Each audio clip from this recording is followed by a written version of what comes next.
बिस्मिल्लाहिर्रहमानिर्रहीम। हज़रत अबू हुरैरा रज़ी अल्लाह ताला अन्हु से रिवायत है कि नबी अकरम सल्लल्लाहु अलैहि वसल्लम ने फरमाया, दुनिया के मामले में उसको देखा करो जो तुम्हारे से नीचे है, और दीन के मामले में उसको देखो जो तुमसे ऊपर है। मतलब ये कि पैसा, तनख्वाह, कारोबार, मकान, इन सारी चीज़ों के बारे में जब भी किसी को देखो तो अपने से नीचे वाले को देखो कि देखो मैं तो इतने, मेरे पास तो ये भी है, ये भी है, फलां के पास तो देखो ना ये भी नहीं है। और दीन के मामले में अपने से ऊपर वाले को देखा करो।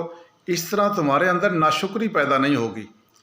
तो फिर क्या होगा, दीन के मामले में फ़लाँ बंदा तो 5 वक्त की नमाज़ पढ़ता है, फ़लाँ बंदा दीन भी बहुत ज़्यादा जानता है, वो नेक आदमी है, तो मुझे उसको देखना चाहिए और कोशिश करनी चाहिए कि मैं उससे आगे बढ़ूँ, उस जैसा बढ़ने की कोशिश करूँ।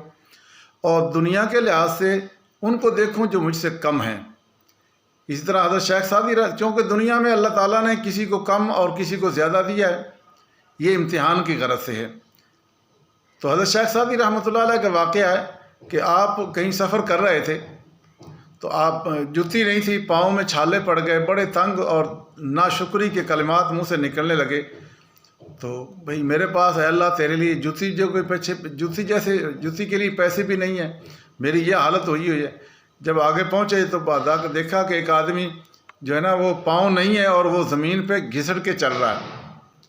तो आप पर फ़ौरन एक कैफियत तारी है, अल्लाह मुझसे तेरा शुक्र है कि तूने मुझे पाँव तो दिए हैं, अब ये देखो इसके पास तो बेचारे को पाँव भी नहीं है, ये पाँव से घिसट के चल रहा है।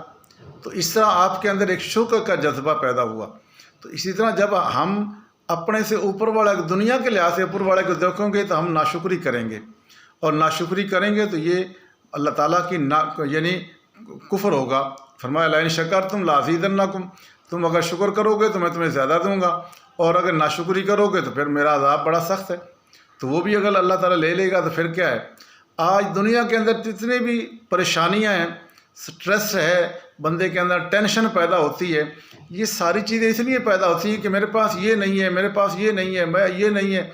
मैं ये कहा करता हूँ, कई दफ़ा करता हूँ कि आप बैठ जाएं कलम दवात लेके, और पहले जो अल्लाह ताला ने आपको नेमतें दी हुई हैं ना, आप उनको लिखना शुरू कर दीजिए। और उसके बाद जब ये सारी लिख लें तो फिर जगह भी छोड़ दें, फिर आप वो चीज़ें लिखें जो आपके पास नहीं हैं। तो पता चलेगा चंद बातें, चंद चीज़ें नहीं हैं, बाकी आपके पास इतने, अच्छा जो इतनी ज़्यादा मिली हुई हैं तो आपने उनका शुक्र अदा कर लिया। तो इस तरह जब मैं इन पे शुक्र करूँगा और मेरे पास देख पता लगेगा मेरे पास तो ये भी है, ये भी है, ये भी है, तो इससे आपके अंदर आपका जिस्म हल्का हो जाएगा, टेंशन खुद बहुत ख़त्म होती चली जाएगी, परेशानी भी ख़त्म होती चली जाएगी, और सारे मामला ठीक हो जाएंगे। पता लगा ये जितनी बीमारियां आज पड़ी हुई हैं ना, वो टेंशन की वजह से बड़े बड़े डॉक्टर माहिर नफ्सियात बैठे, वो इसीलिए पैसे हम दें, उनको जाके इतने पैसे देते हैं, वो पैसे अल्लाह के रास्ते में दे दें, और बैठ के ये सोचना शुरू करें कि मेरे पास अल्लाह ताला ने क्या क्या दिया हुआ है, और उन पे शुक्र करना शुरू कर दें। देखिए फिर अल्लाह ताला आपकी टेंशन कैसे ख़त्म करते हैं। पता लगेगा कि मेरे पास तो मैं दुनिया का अमीर तरीन आदमी हूँ। अल्लाह ताला अमल की तौफीक अता फरमाए।